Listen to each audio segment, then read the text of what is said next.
심우정 딸의 특혜 의혹 수사 결과가 처음으로 나왔습니다. 그런데 상황이 심각합니다. 오히려 국힘 쪽 인사들 수사 요구가 빗발칠 것으로 보이는데요. 나경원이나 한동훈은 수사받을 준비하는 게 좋을 것 같습니다. 심우정 전 검찰총장 딸의 국립외교원 채용 과정에서 위법 판단은 내려졌는데 제재는 사라졌습니다. 이 한 문장만으로도 사람들이 왜 분노하는지 설명이 됩니다. 위반이 확인됐는데 처벌은 없고 남는 건 절차를 개선하라는 권고뿐이라면 그 권고가 법의 언어가 아니라 면피의 언어로 들릴 수밖에 없습니다. 공정성은 훼손됐다는 결론이 남았는데도 책임지는 사람이 없다는 사실이 이번 사안을 단순한 채용 논란이 아니라 제도 자체의 결함으로 끌어올렸습니다.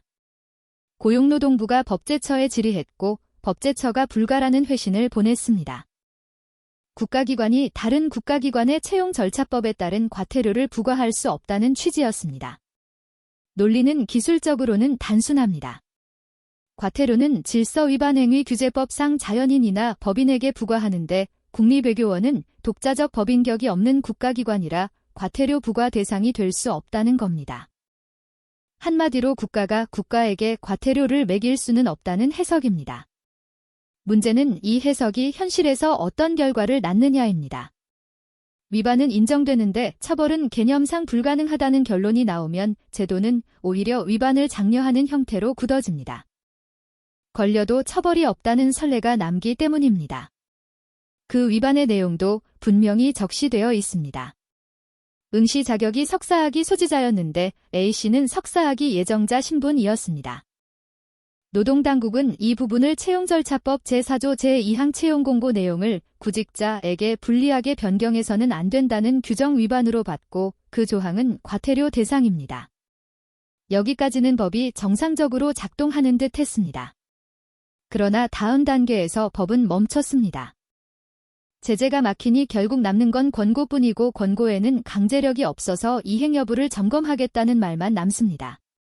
공정성을 훼손한 결론은 남겼는데 그 훼손에 대한 실질적 책임은 아무도 지지 않는 구조가 유지됩니다. 이게 사람들 눈에는 합법을 가장 한 무책임으로 보입니다. 법제처는 단서도 달았습니다.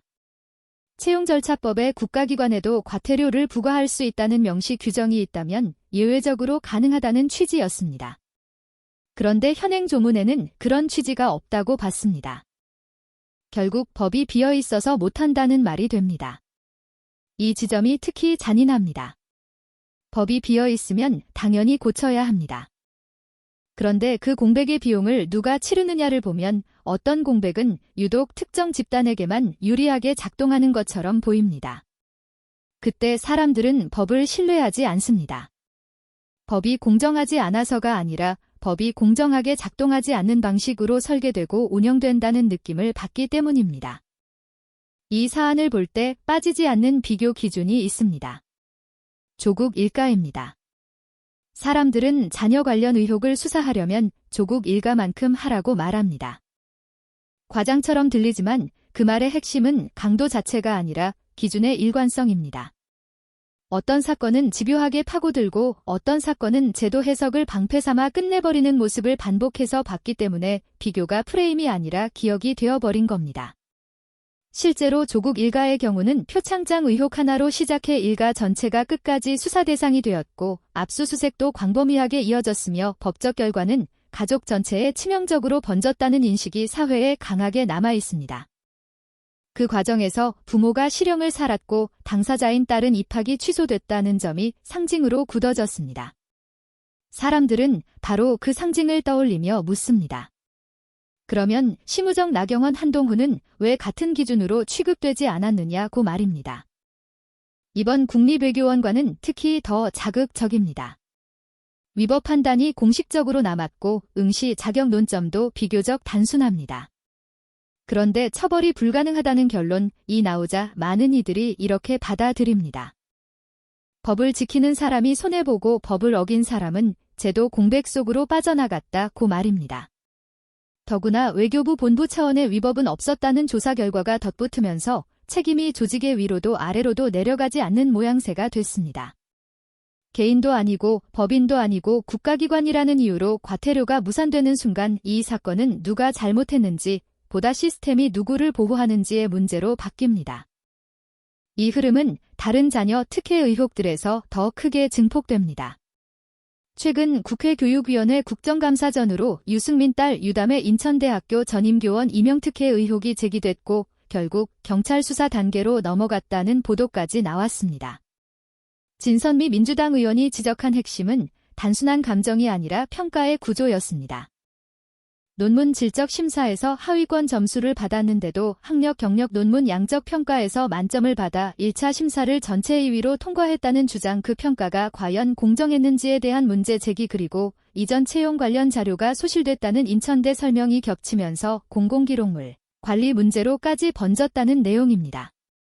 의혹은 더해졌고 자기 표절이나 논문 쪼개기 의혹 같은 학술윤리 문제까지 언급됐으며 채용 공고 분야 기재 문제도 새롭게 거론됐다고 합니다. 이런 사안들은 사실관계 확인이 핵심입니다. 그런데 확인의 방식이 누구에게는 칼날이고 누구에게는 솜방망이처럼 보이면 결국 사람들은 수사기관과 사법 시스템 전체를 의심합니다.